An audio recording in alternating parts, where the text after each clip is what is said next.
Dicen que en lo profundo del bosque de San Elías, en el norte de Chile, hay un lugar donde el sonido no se comporta como debería. Los lugareños lo llaman el Valle del Eco, y aunque suena poético, los pocos que se atrevieron a acampar allí nunca volvieron a ser los mismos. Una de esas personas fue Daniel Romero, un fotógrafo de naturaleza de 34 años que, en 2018, decidió adentrarse en esos bosques con su cámara y su perro, Max. Daniel buscaba capturar una serie de imágenes para un documental sobre zonas vírgenes, sin imaginar que estaba por entrar en un sitio donde la naturaleza parecía tener conciencia propia. Durante el primer día, el viaje fue tranquilo. El sonido del viento entre los árboles, el crujir de las ramas, el correr del agua, todo parecía normal. Pero la noche cambió todo. Mientras encendía su fogata, Daniel notó algo extraño. Cada vez que pronunciaba una palabra, el eco respondía con un leve retardo, pero no repitiendo sus frases, sino modificándolas. «Max, ven aquí», dijo Daniel. Y desde la oscuridad, el eco respondió. «Ven aquí». «Max, no». Daniel se rió nerviosamente, convencido de que el sonido se había deformado por la acústica del lugar. Pero esa risa duró poco. A los pocos minutos, comenzó a sentir que el bosque lo observaba. Los troncos parecían tener rostros, las sombras se movían con intenciones que no podía explicar, y el viento traía murmullos que no venían de ninguna dirección conocida. Esa noche casi no durmió. A la mañana siguiente, encontró huellas alrededor de su tienda, demasiado grandes para ser humanas y demasiado deformes para pertenecer a un animal conocido. Eran como si algo caminara con pies humanos, pero con las rodillas al revés. Intentó calmarse y continuar su exploración. Tomó fotografías de árboles retorcidos, hongos que crecían en patrones circulares y la neblina que parecía moverse contra el viento. Sin embargo, al revisar las imágenes, notó que en cada fotografía aparecía una silueta. A veces a lo lejos, a veces entre los árboles, y una vez, justo detrás de él. Decidió empacar y marcharse, pero el bosque ya no era el mismo. El sendero por el que había llegado había desaparecido, y su brújula giraba sin sentido. Cada dirección lo llevaba al mismo claro, donde se encontraba una vieja cabaña de madera, medio cubierta por raíces. La puerta estaba entreabierta. En el interior, había una mesa podrida, una silla volcada y un espejo agrietado colgado en la pared. Sobre la mesa, un cuaderno empapado. En las páginas podía leerse una letra temblorosa. No repitas lo que escuches. No respondas al eco. Elimita tu voz hasta que te convenzas de que sos vos. Daniel sintió un escalofrío. Y entonces, desde el exterior, una voz idéntica a la suya lo llamó. «Daniel, sal de ahí». El corazón le latía con fuerza. El perro gruñía mirando la puerta, erizando el lomo. La voz volvió a sonar, pero esta vez más cerca, como si estuviera justo detrás de la puerta. «Sal, tenemos que irnos ya». Daniel tembló. Era su voz exacta, el mismo tono, la misma respiración. Pero había algo hueco, algo que no tenía alma. De repente, el eco del interior de la cabaña respondió con un susurro profundo y distorsionado. «No, te vayas todavía». El perro empezó a ladrar desesperado. Daniel corrió hacia el bosque, sin mirar atrás. La niebla lo envolvía y cada vez que respiraba, oía su propio jadeo repetido cientos de veces a su alrededor, como si el bosque lo imitara. Caminó por horas hasta que colapsó de agotamiento. Cuando despertó, ya no estaba en el bosque, sino en un hospital rural. Un grupo de rescatistas lo había encontrado a varios kilómetros de donde acampó. Lo hallaron deshidratado, con los pies destrozados y repitiendo incoherencias. «¿Qué decías cuando te encontramos?», le preguntó una enfermera. Daniel apenas pudo responder. Que el eco me contestaba. Los doctores asumieron que había sufrido delirios por la exposición, pero su cámara fue recuperada. Las fotografías mostraban la cabaña, el espejo y en la última imagen, el reflejo de Daniel dentro de la cabaña, mirando directamente a la cámara, aunque él juraba haber tomado la foto solo. Una semana después, Daniel desapareció del hospital sin dejar rastro. Los enfermeros aseguran haberlo escuchado llamando desde los pasillos vacíos. Otros dicen que si uno se interna en el bosque de San Elías, aún puede oír su voz. No pidiendo ayuda, sino repitiendo las palabras de los demás, como un eco que aprendió a mentir. A 60 kilómetros de Bariloche, en la Patagonia Argentina, existe una reserva boscosa poco visitada llamada Las Lomas Negras. El lugar no figura en los mapas turísticos y los lugareños lo evitan desde hace generaciones. Dicen que en ese bosque vive algo que imita a las personas, pero que no lo hace por diversión. Lo hace para reemplazarlas. En 2021, 3 amigos, Lucía, Marcos y Esteban, decidieron acampar allí, motivados por los rumores y por su pasión por lo paranormal. Querían grabar un corto para un canal de YouTube, mostrando los mitos del sur argentino. Llevaron cámaras, drones, micrófonos, linternas y una tienda para pasar 2 noches entre los árboles centenarios. El primer día transcurrió sin sobresaltos.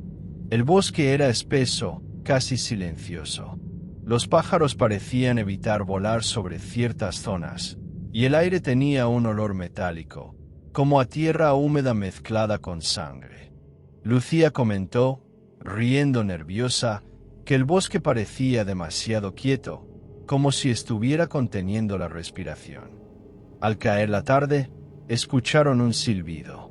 No venía de ninguna dirección precisa, pero tenía algo extraño. Era el mismo silbido que Marcos hacía para llamar a su perro. El problema era que Marcos estaba justo al lado de ellos. Pensaron que podía ser eco, o tal vez alguien más acampando cerca, pero al gritar ¿hay alguien ahí?, el bosque respondió repitiendo la frase, con una voz ligeramente más grave. Y luego, una carcajada seca. Decidieron encender la fogata y quedarse juntos. Mientras cenaban, escucharon pasos rodeando el campamento. Lentos, pesados, como si algo enorme caminara sobre las hojas secas, pero nunca se acercara lo suficiente para verse. Lucía tomó una linterna y apuntó hacia los árboles. Por un instante, todos vieron una figura alta, delgada, cubierta de corteza y musgo, que se movía torpemente, como si cada movimiento le doliera. Tenía extremidades demasiado largas y su rostro. Su rostro era una máscara de madera con un hueco donde debía estar la boca. Marcos intentó grabar con el celular, pero la pantalla se llenó de estática. El aire se volvió pesado, y el fuego empezó a chispear como si algo lo absorbiera. Esteban, aterrado, gritó que era una persona disfrazada, que solo quería asustarlos. Pero entonces la figura habló. Marcos, dijo, con la voz exacta de Lucía. Lucía, repitió, con la voz de Esteban. Cada palabra que salía de aquella grieta sin boca sonaba como una mezcla de voces humanas distorsionadas, que imitaban, confundían y deformaban la realidad. El grupo corrió hacia la camioneta, pero el camino que recordaban había desaparecido.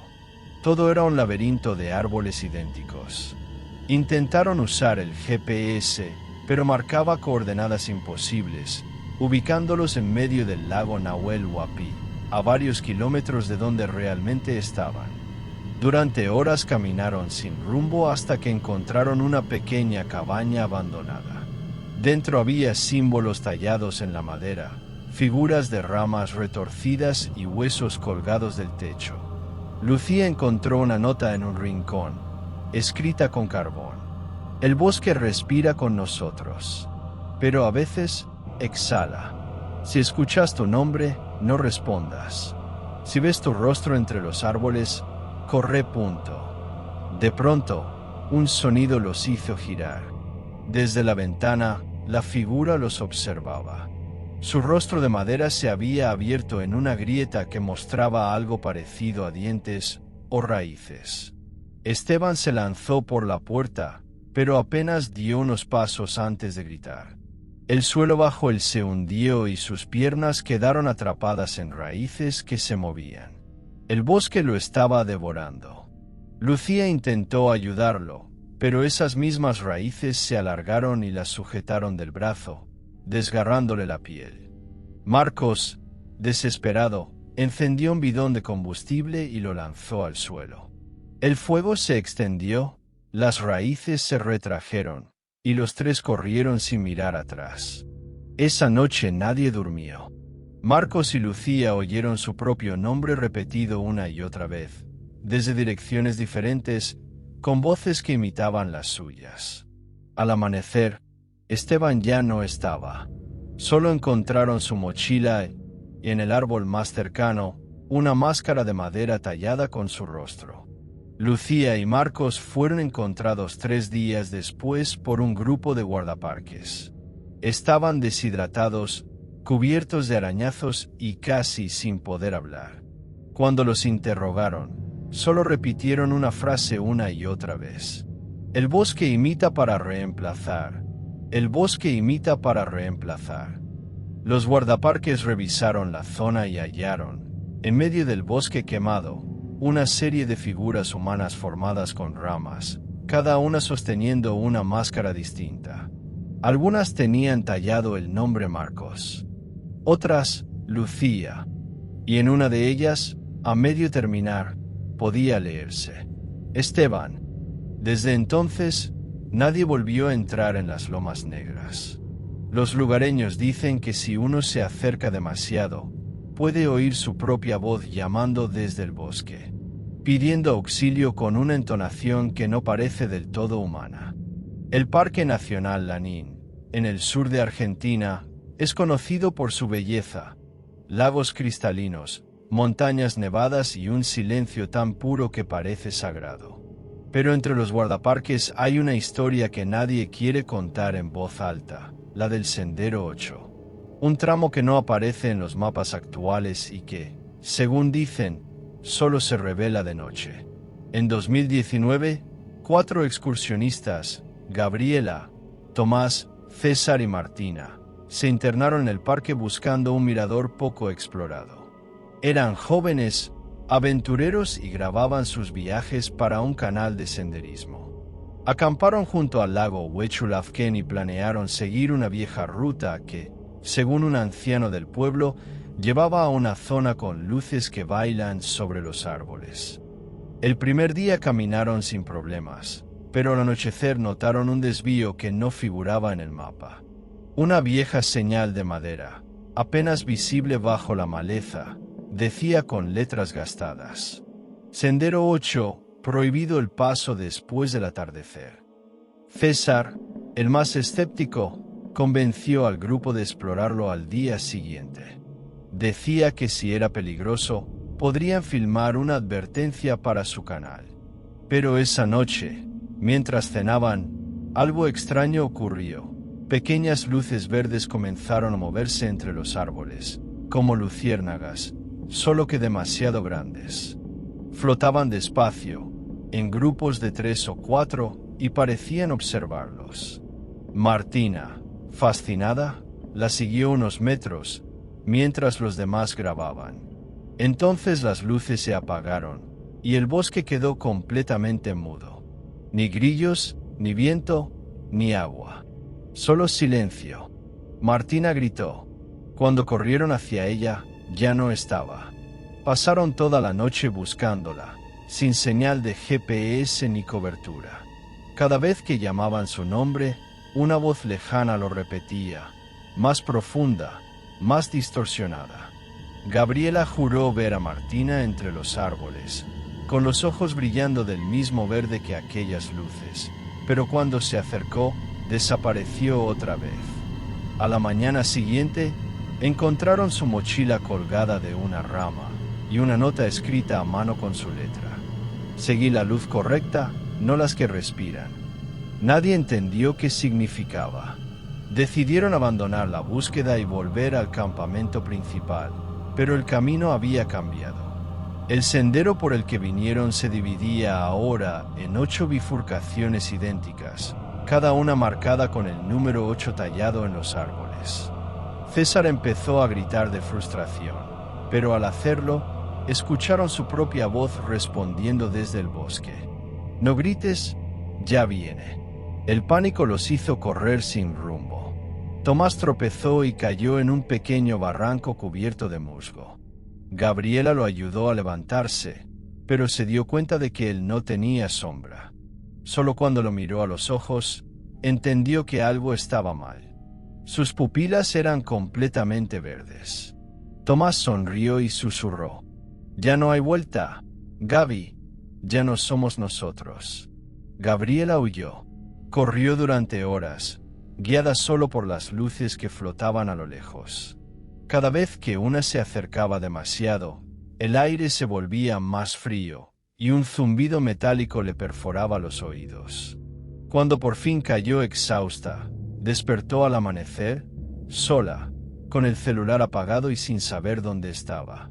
3 días después, un grupo de rescatistas la encontró vagando cerca del río Meliquina. Tenía heridas en las manos, la ropa rasgada y la mirada perdida. Contó lo que recordaba, pero nadie creyó su historia. El resto del grupo jamás apareció. Ni huellas, ni restos, ni señales de campamento. Las autoridades cerraron la zona y eliminaron el Sendero 8 de todos los registros turísticos. Sin embargo, algunos guardaparques aseguran que a veces, al caer la noche, pueden verse luces verdes moviéndose entre los pinos, y que si uno las sigue, el bosque cambia su forma. Dicen que el sendero reaparece, como si esperara nuevas almas curiosas para completar el grupo perdido. Años más tarde, un excursionista encontró una cámara enterrada en la tierra húmeda. En las últimas grabaciones se veía a Martina, con los ojos brillando, mirando directo al lente, susurrando una frase antes de que el vídeo se cortara abruptamente. «No sigan las luces. Ellas no alumbran, se alimentan». En el verano de 2022, un grupo de 6 amigos decidió acampar en una zona alejada de Villa La Angostura, cerca del Cerro Inacayal. El plan era pasar un fin de semana desconectados, sin señal, sin autos, sin ruido. Solo ellos, la montaña y el silencio. Eran amigos desde la secundaria: Julián, Nadia, Emilio, Lara, Santiago y Vero. Llevaban meses planeando el viaje. Querían repetir una experiencia de campamento que habían hecho años atrás, cuando aún eran adolescentes. Pero esta vez, algo cambió. El bosque ya no se sentía igual. Desde el primer día, notaron que el lugar parecía escucharlos. Cada vez que hablaban en voz alta, el eco devolvía frases que no habían dicho. Cuando reían, una risa más débil se colaba entre los árboles. Y cuando callaban, se oía un murmullo bajo, como si alguien respirara muy cerca. El segundo día, al atardecer, Emilio y Santiago se ofrecieron para buscar más leña. Se internaron apenas unos metros entre los pinos y no regresaron.